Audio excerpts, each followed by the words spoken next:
What is up, everybody? Welcome to another amazing week of the LA Soccer Hub show, man. It's been awesome. Lots going on. Gold Cup. I don't know if you guys had a chance to go to the Gold Cup. Mexico won. It was big. A lot of people were excited. Also, I had a lot of people on Twitter who are heartbroken. And with that, we got Justin Ruderman joining us. Justin, how you doing? Doing well, man. I'm glad that we finally have a little bit of break with this All-Star break ahead of this league's cup. So finally, a little bit of rest. Gold Cup over right before the Women's World Cup. All the hype is around Messi right now. We could talk about that, but at least a little bit of break from games. I think is nice for once in MLS.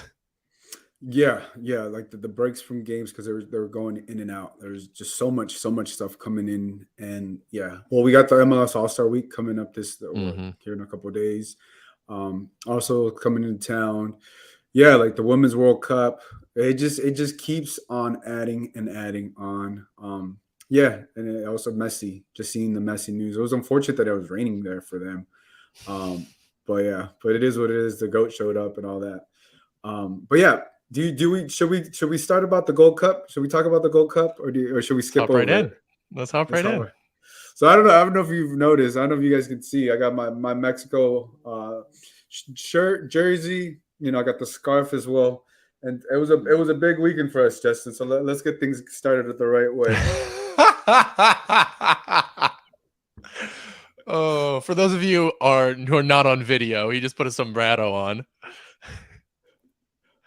Let's Oh man. let's the camera, as you can see.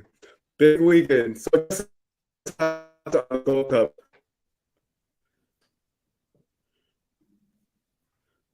Tell us. Did I lose you there? Tell us your thoughts For a on the second, yeah. Gold Cup, Justin.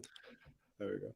Yeah, I mean, Mexico needed this, right? It's what they needed right now to keep the coach in charge. I think you're going to be, in favor of that, and their first trophy in what couple years, and it's a big win for them to get hopefully back on track from their perspective, right?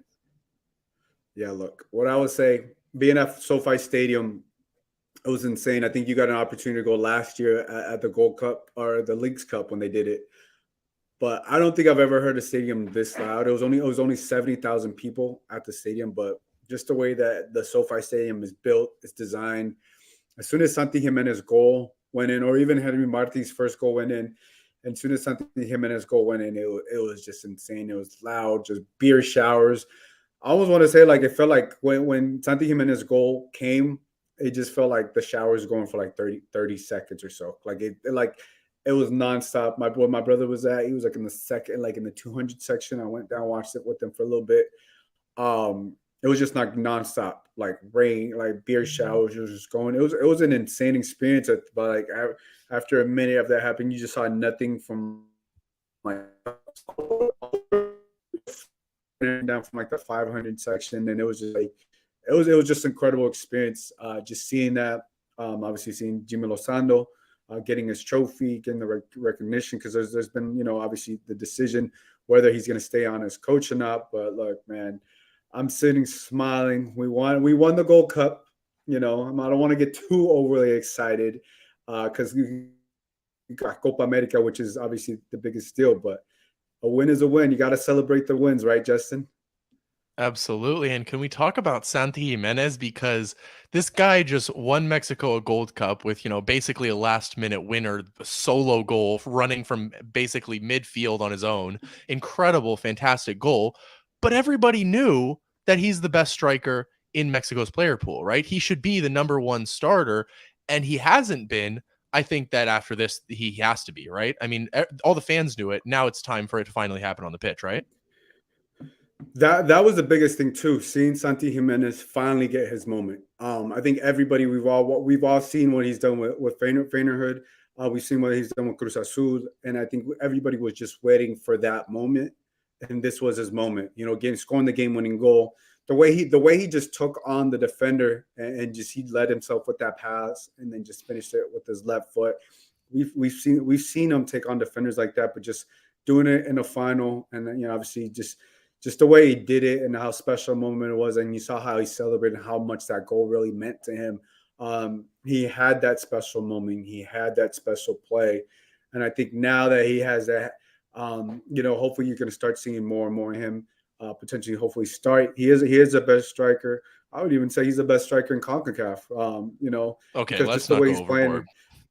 Look, that I feel Fuller and strong about Pelican that. exists, my guy. Yeah, but there's levels. There's levels to it. I think what Santi's Yeah, been exactly. doing There's in levels. Europe. There's levels. What Santi's Santi's good what in the Santi's Eredivisie. And well, Arsenal are well not taking less than 50 million right now for Balogun. So there are levels to this. there are, but like I'm gonna be obviously 100% biased, and you're gonna be 100% biased. But I mean, I I just don't think even what think I Santi's what second, right? I mean, Jonathan David's tearing up Liga, so I don't know. Yeah, well, John. Well, look, I'm saying I'm being biased, but I what I've seen in his stature and his physics, that play alone, we haven't seen Balogun do it with the U.S. men's national team. This is we've the way Santi scored his goal is what you want a number striker to do: be big and physical and lead himself with that, and that's what some of the best strikers in the world do.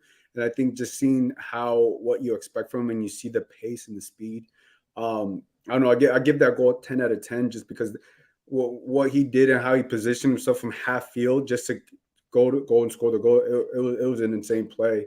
But yeah, man, I just seeing that, just seeing him get the recognition, just seeing Jimmy Lozano do that, and then there's also a couple players. I would have even said Henry Martin played a good game as well. We're seeing a lot of players had a really good successful too, and then also five Mexican players made the best 11 for CONCACAF and Gold Cup.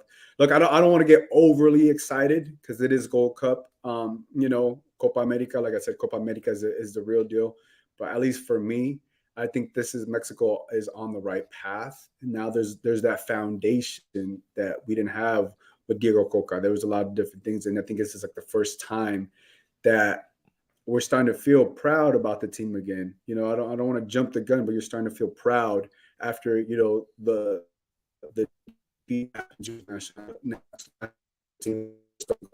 just chaos going in, and now you're starting to have instead of excited, I do want guys, I do want to and all that, but in a good momentum right now.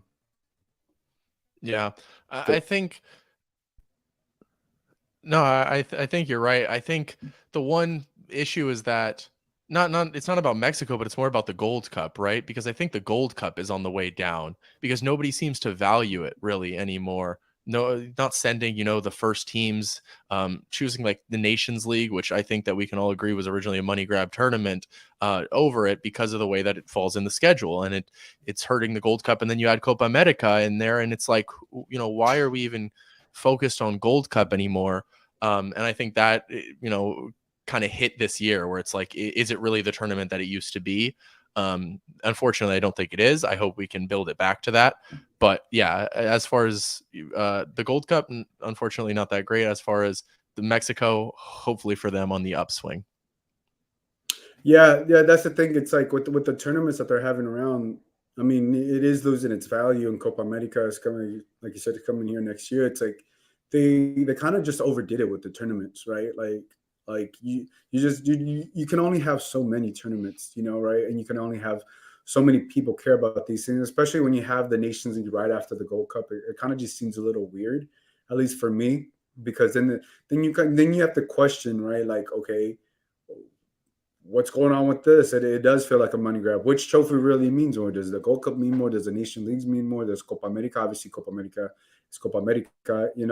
So in like which all these different things going on. But I think at the end of the day, if you play in a tournament and you have a chance to win it, you want to win it. But I think moving forward, I think there needs to be a clear identity after this year, which tournaments which, and hopefully we don't have these like stacked one after the other, because it just there's really no difference between Nation Leagues and Copa America. I guess yeah, you had Qatar playing the Gold Cup.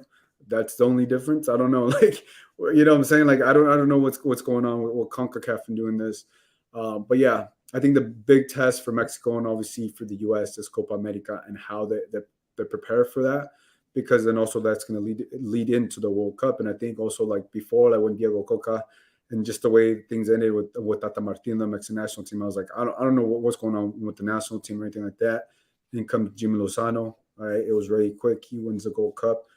now, like I said, you're starting to see the foundation and stuff, but you still need to see more. I still need to see more. I still need to see a couple more. But at least there's one coach that both the players are happy about and then the fans are very happy about. And typically you don't get that, right? You don't get that. Obviously, we see what's going on over there with the US, but everybody's all aboard Lambo Jimmy, and I'm excited to see where this leads. No, and that's what's important, right? Because if you can unite the Mexican fan base behind their coach, you can really push that team forward with a fan base, right? So I think that is very, very important.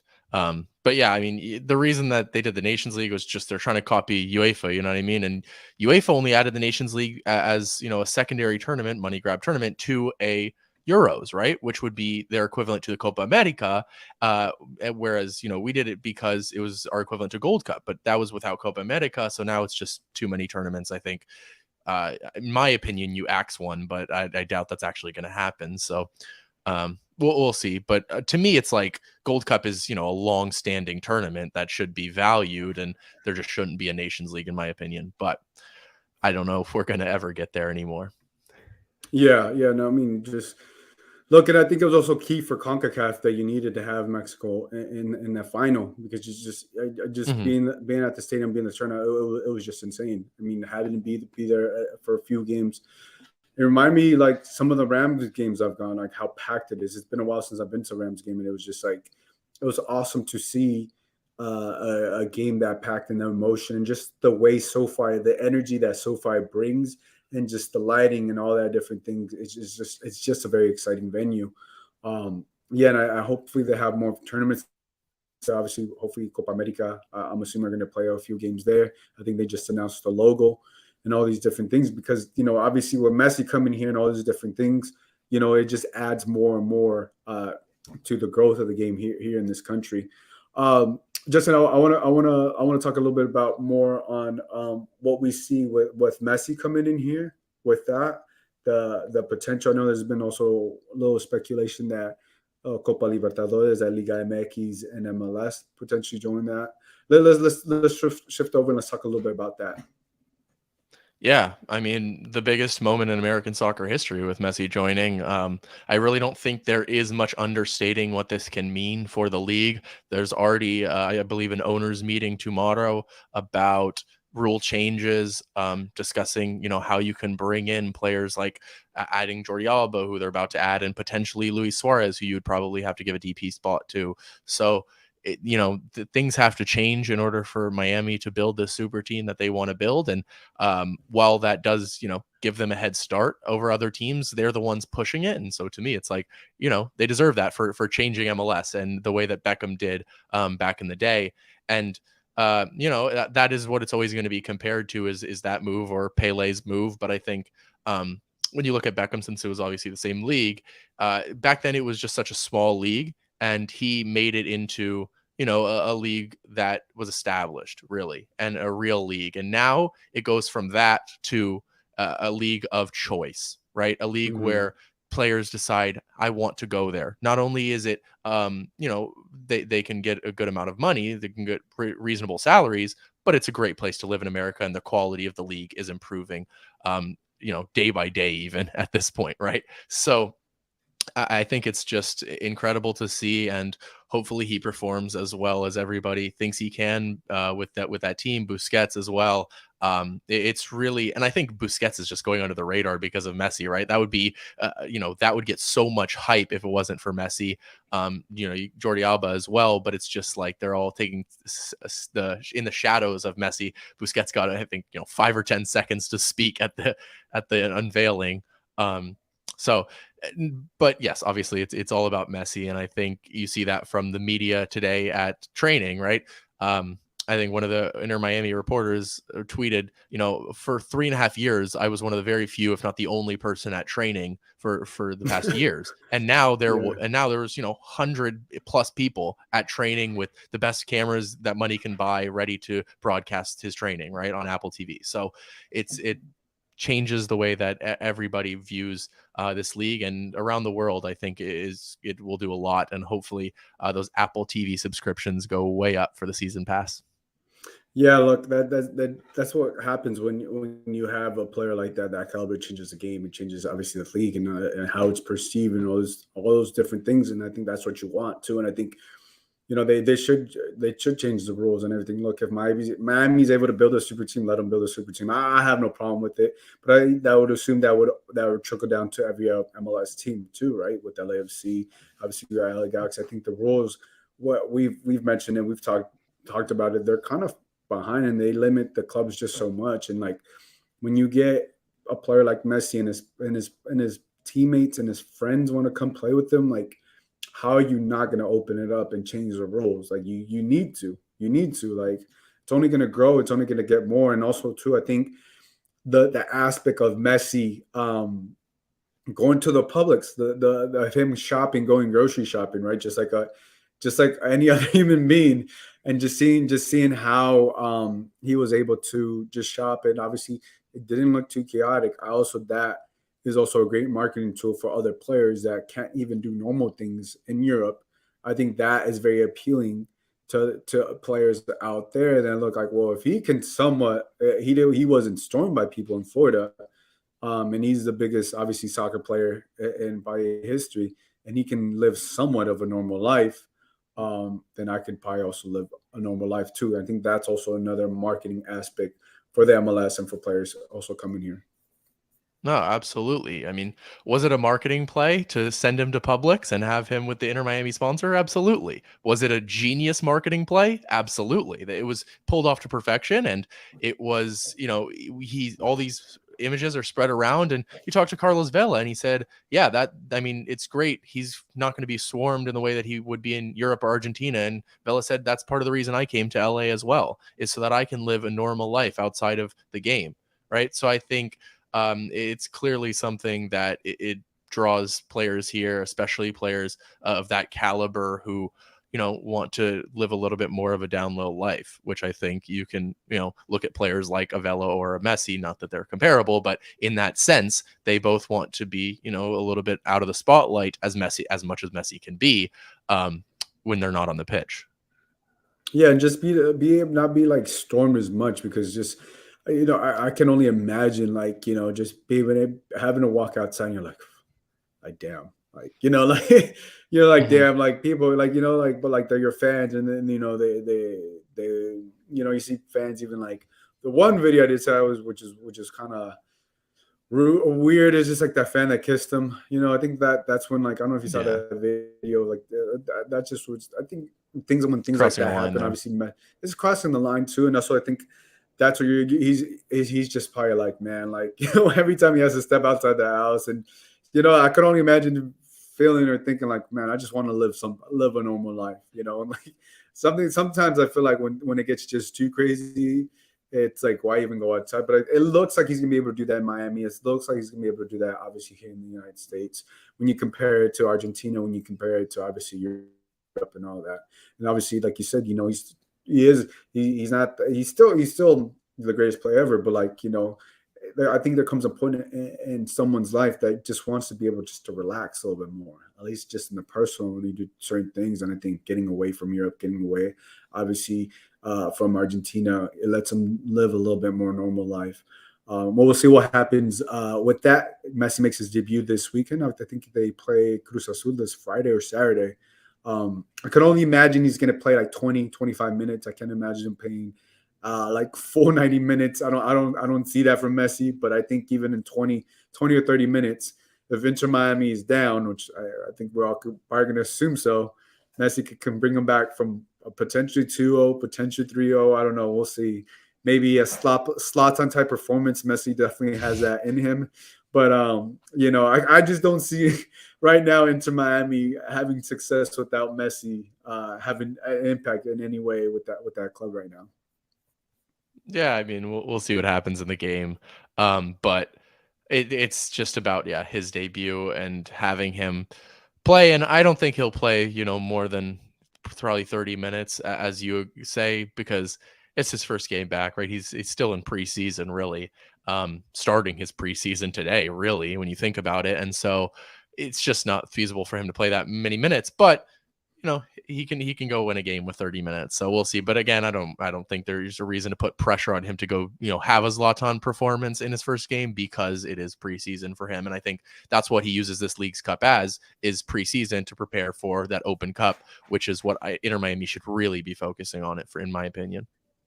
Yeah, we'll see. With all the lights or the cameras, Leagues Cup is going to be exciting. I want to see how this tournament works, and like how much interest it really draws. Because there's a lot of questions. A lot of people are like, not. Some people are hyped about it. Some people don't really care about it. So I just want to see, how it goes and how marketed it is, and how many people really engage with it. Because there's going to be no Liga next. There's going to be no MLS team or schedule going on. Both things are stopping for this, and we'll see the engagement, all these different things, and how it works. I do want to talk about another Mexican player. He's being linked to coming to Los Angeles. Chucky Lozano. Let's talk about Chucky Lozano potentially coming to LAFC.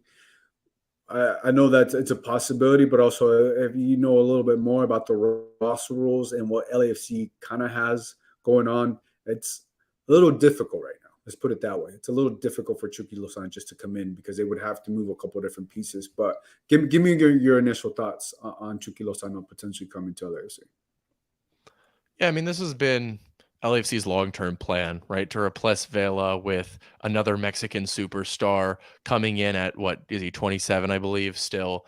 Yeah, And so, right now. 27, 28, right in the prime of his career. If they can, pull that off to replace Vela, I think that is the ideal scenario for them, right?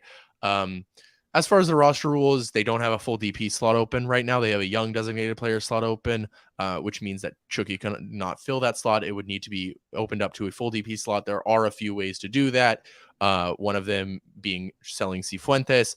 You would then have to either buy down or sell Chiqui Palacios probably as well, because that is the way that you open up a full DP slot, is to only have one U22 on the roster. Right now, LAFC have three with Stipe Biuk, Palacios, and Cifuentes. So that there would need a little bit of shuffling. That is manageable, though it can be done. And LAFC obviously have a large amount of GAM stacked up from the Mahala Poku trade if they want to use that towards Chucky Lozano and buying down contracts to open up a DP spot for him. That can be done. So I think in the end, if Chucky wants to come to LA and LAFC want to get it done, it can happen. Now, there's also talk about this contract and offering $20 to $25 million. I think that is absurd. I don't think that Really? is. They Yeah, said I don't that? think Yeah, that. that's crazy. Yeah, Yeah, that's crazy. well, I don't think that that's reasonable. I don't think that LAFC would consider that. If Chucky and his agent are asking, that's ridiculous, and it won't happen. Which is what Doug McIntyre reported. But he also reported that LAFC have no interest, which, to my knowledge, my understanding, is not the case. I think they have had interest for years. Interest doesn't mean that it's going to happen, though, right? So I think there's still a lot of work to be done, but I don't think it's impossible to happen as some people are saying. I think there's it's still a possibility, but that number would have to come down for the salary significantly, right? Well below. I mean, we're talking like $10 million area. Yeah, I'm more on the. One, let me just say this: I would, as much as I like Chucky, I would love Chucky to stay in Europe. I would really like for him to stay in Europe. I don't want him to come to LA just yet.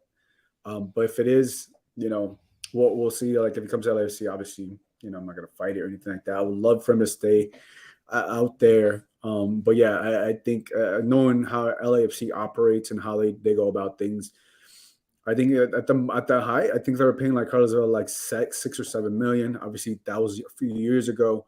But yeah, like if he does come, I think 10 million, around 10 million would make sense for Chucky. Obviously, he's the most, I, similar to Carlos Vela, he's the most popular player at that time. Is Chucky Lozano, even though he didn't play in the Gold Cup, he didn't play in the Nations League. He's Mexico's, I would say, like best player, best winger. You know what he does, and he's the most loved player. Outside of Memo Ochoa, obviously, and he's one of the most loved players in the Mexican national team. So I think his popularity is very high, even though he hasn't played. And I think, yeah, like I think 20 million is way too much. But look, sometimes you got to shoot high. If you're his agent, you got to shoot high and see where you can land. If LAFC does wants to move, if LAFC is interested, I definitely believe there's interest in, if you living in LA, you do need the next superstar to come in and replace. Obviously, there's Danny Buanga, but it would be like a perfect, almost perfect replacement for Carlos Vela. Not saying Carlos Vela is going to be gone after as soon as he comes. I would assume Carlos Vela still stays on and continues to play, but it would be almost a perfect replacement for Carlos Vela because he's going to play for the national team. We have a big Mexican population, obviously here in LA. He's a winger. LAFC, even though they need a number 9, I mean, you can't go wrong with a very explosive winger. And I think the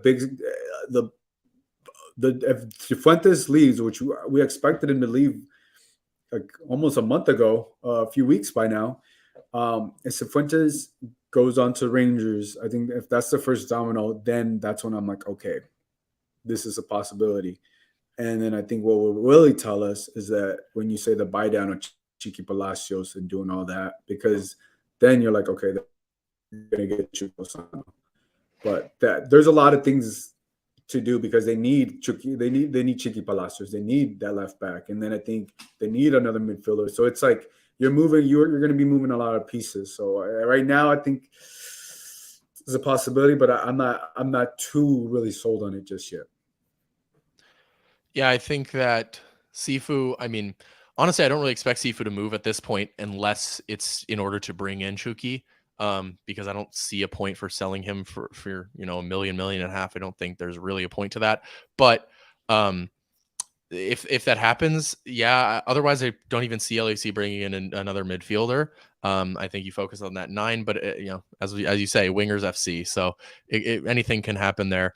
As far as the Mexican fan base, it's a really good point you bring up because I think the reaction in Mexico would be really important if this were to happen. Because I think a lot of people would not be very happy, obviously, but it would also say a lot about MLS and the Liga MX versus MLS debate. If the best Mexican player, as you're calling him, goes to MLS rather than Liga MX, and moves out of Europe to do so, then I think that the Mexican fan base would probably not be happy with that. Yeah, that's why for me personally, I don't want him to come. I just want him to stay out there in Europe, and I think he still has a lot to offer out there, and I think he's just going to grow and develop. But look, I also thought the same thing when Carlos Vela came here, and he did that. And even though Carlos Vela was in MLS and he went to World Cup in 2018, he was Mexico's best player playing in MLS. So you can still keep your form. You can still keep your form, and you can still continue and play at a high level, right? Just because Messi plays in MLS, we don't think he's not the GOAT, right? You know what I'm saying? So it's like right. There are exceptions in players like Carlos Vela, right? And players like Messi, who I'm not comparing, players like Chucky Lozano. Those guys could be exceptions who could play in the MLS, which is probably not the highest level, clearly not the highest pro club level, but you can still keep your form. You can still play at a World Cup. You can still do that. And I think there are certain players that have that exception. Not everybody can do it, but there's certain players that have that exception. And I think those 3 guys and a bunch of other guys that currently play in the MLS can do it at a high level, regardless of wherever they play, because you got to still keep the games and you got to still keep your form. So that's why I'm like, I'm a little torn because I want him to stay still in Europe and killing it, but I also saw what Carlos Vela did here with LAFC and killing and touring, and he was scoring goals in World Cup, and he was scoring goals even at the highest level. And for some time, like Carlos Vela, he's just that talented, raw, skilled player that it doesn't matter where you play as long as you get those games and you keep your form, you can perform wherever. Yeah, and I think, from a U.S. perspective, I can relate because there's already talk about Pulisic after the 2026 World Cup. MLS would want to, replace Messi with him as the star man and offer him that $20 to $25 million salary to do so. But I don't think, he should be coming at that time at 27, 28 years old. He would be after the 2026 World Cup. I just, I still want, the star player of the national team to be in Europe. And so I get that perspective from the Mexico side as well, with Chucky Lozano. And that's why it would be a major coup for LAFC if they were to pull it off. And it's not, something that is easy to do, or the contracts and all of that is difficult stuff to negotiate. So interest doesn't mean that it can get done as it does on a lot of other cases, right? Yeah, look, say it doesn't get done this transfer window. I mean, those rumors are still going to be there for next year or whatever. Like, you know Well, what I'm that's the saying? thing, Like, right? Because you would expect him to move this transfer window, right? Whether it's within Europe or to LAFC, you would expect this window to for him to go, because he's on his way out at Napoli, and this is, the main transfer window for the rest of the world. So mhm. that's what I would expect, which is why I think all this talk is happening right now, is because yes, LAFC would prefer to get him in the offseason, in the winter, when they can, not worry about all these DP issues that we've been talking about, because, they could move on Vela, they could, do other things in the offseason. Sifu will be out of contract, he'll be gone. All of these type of things make it easier once the offseason comes, which make it more difficult inherently now. But I think that's why the talk is so much right now, and that LAFC would probably have to try and get it done now, is because, my opinion, I don't think he would still be around in the winter.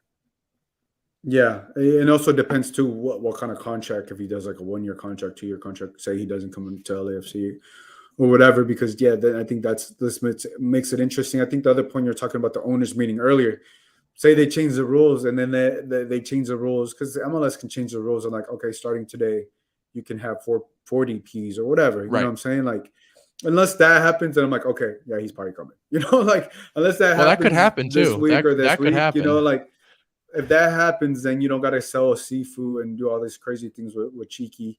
If that happens and the Ross rules change, then that's another great opportunity for LAFC to still keep their players and then just add another piece along with the rest of the league. If that were the case, right? Then then it's a clear possibility, and then comes the number of negotiation, how much That's he the wants to get dream. paid or whatever, you know, right? But yeah, I think it's there's interest, but we'll see. It's not too much.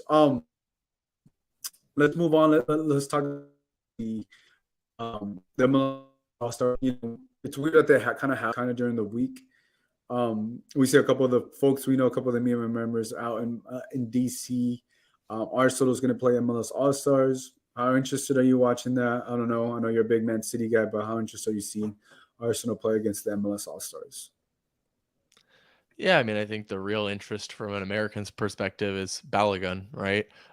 You expect him to play, probably start in that game, against, his national team teammates, maybe in Walker Zimmerman and such. So I think there's some intriguing matchups, but I think Ryan Hollingshead put it well. It's you're not going in studs up with tackles. Nobody's going to get a red card. It's, a friendly in that sense, but you still want to go and win it and prove yourself as an MLS player against one of the best teams, top 10 team probably in the world at this point. So, yeah, it's good. I don't know how much it really means, but it's fun to watch, and hopefully they can give us some entertainment, as well. In, like, the skills challenge tonight with Denny Bawanga, things like that. Hopefully there can be some entertainment, but I think it's one of those things that, when you look at the MLB All-Star game, the NBA All-Star game, like, they're all falling off, I think, in viewership. NFL, everybody, I think, is falling off in viewership in terms of All-Star games. So I think it's just something that might not be as popular, with a younger fan base than it was, with, in the past. Yeah, and I think I'm interested to see it a little bit, but I'm not going to be too fully engaged. Yeah. But yeah, we'll see what happens. I forgot to go back. So let's finish off with this. I forgot to I was gonna initially. say, there's no way we're going through this whole episode without Geo. We gotta Uh, share something, Justin. Go ahead, Gio. Go ahead. Justin, explain. Go ahead. Okay, so Justin got carried away yesterday, and he tweeted Did I this. get He carried said away? the only way Mexico will win a tournament anymore is not having to play the U.S. men's national team. Okay, tell us why you decided to tweet this, and it got good engagement, and Well, you that's know that's why. But I would say it was a cute tweet. It was a cute tweet. I was like, oh, I was going down Twitter. I was like, oh, this is crazy talk. Let's watch this. And then like Yeah, I mean, Alan, he's like, now say it, ahora señora, now say it without crying. yeah, let's show why not show Carlos's quote tweet, and we'll see what happens. Oh, But let's see the quote tweet. He said, oh, sorry, Jesse. Probably the worst tick you've had. So Mexico's 9 gold cups to the US 7. Scroll Let's down to that reply. Let's see talk that about reply. this. Let's see that reply. Did you reply? Did you reply? Did you reply to me? Yeah. I think I ratioed him, didn't I? Yeah, I think so. I didn't see it. Anyways, let's go on. Let's get on to the tweet. I forgot to finish this. So tell us why you felt the need to tweet that after Mexico won. Well, for engagement, of course, but no, I mean it's the truth. That's why. It's one of those things where it's like when you think of a tweet like that, you're like, oh, okay, well, this is facts and it will get in good engagement. I know it'll piss off the Mexican fans, but like, why not? Why not? Because it's the truth and it'll get engagement, and that's what Twitter's all about. So let's do it. I don't usually tweet for engagement, but I tweeted that because I knew it was the truth, and I just kind of knew it would get engagement. It's one of those, you know what I mean? The truth. Truth to who? Well, Because that all it just saddened when I saw that. I was like having such a good day. And I still did, and I was like, "Oh, someone's mad that we won. Someone's upset that we won." And I was like, "Ooh, okay." oh, you thought you took it as I was upset? Just upset that you guys didn't win. You guys got knocked out by Panama. I was upset about that because I didn't get to go to the game, but not in terms of Mexico or you could have. I mean, You could have came and you could have came and watched Mexico win the Gold Cup. Yeah, no, I could have, but that's what I'm saying. Like, there's no interest for me in watching Mexico beat Panama. Like, who's interested in that? I don't know, but Mexico fans, I'm sure. But when we're talking about the truth, and I just sent you the tweet if you want to put it up, but the truth is that Mexico can't beat the U.S. anymore in competitive tournaments, right? I mean, when we're being honest about it, the past 5. Well, I will say that. Whoa. Go ahead. Well, I will say. Hold on. What I will say is, U.S.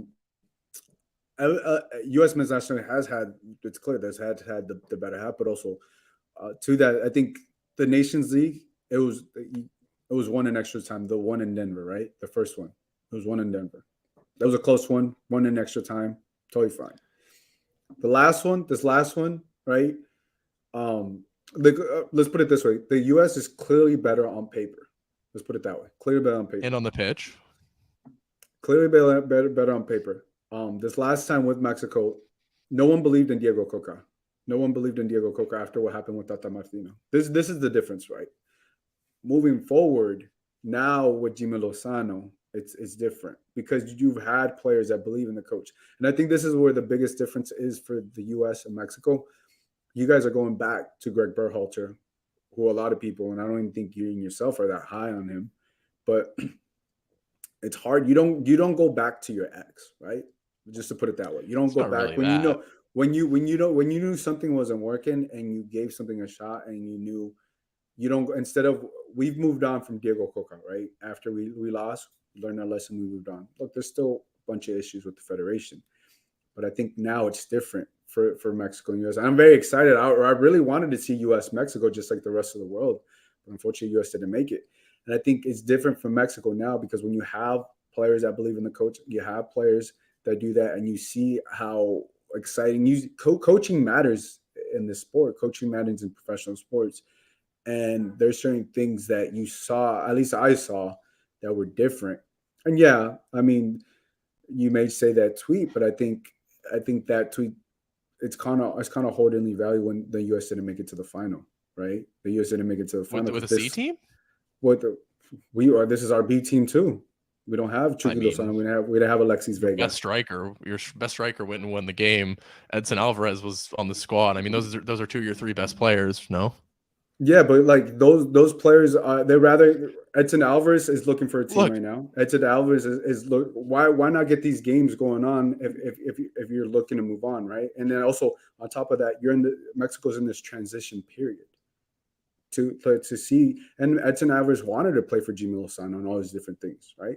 And I think for No, me, like I'm just saying what it's not a B squad. I wouldn't call that Mexico's A squad. I It's think an A minus there's squad, sure. But point no being, it's no very. It doesn't even come down to that though. You can argue about A, B, C. It doesn't matter. Look at the results, Gio. When's the last time Mexico beat the United States in a competitive competition? no. I'm not just saying I'm not Well, saying that that's not that's true. all it comes It is down true. to, right?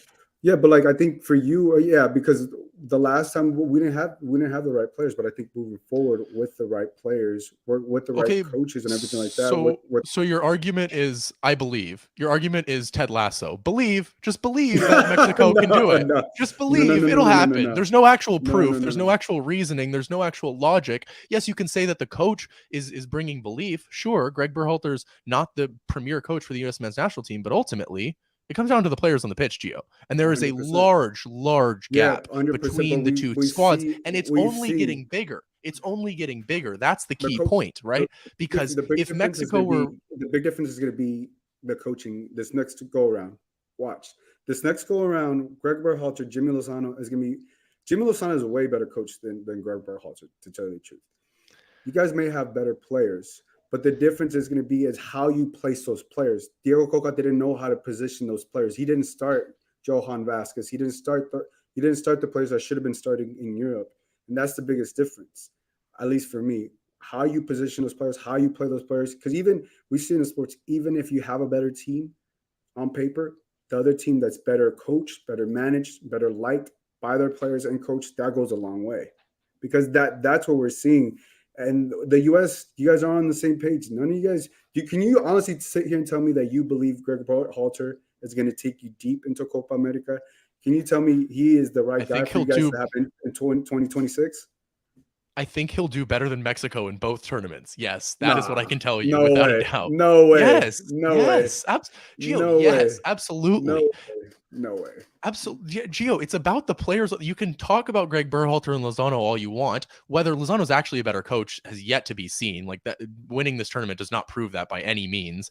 But No, no, not winning this it tournament, but may also be true. having It may be true, and it can be Olympics, proven in one the long run. Olympics, one is just different.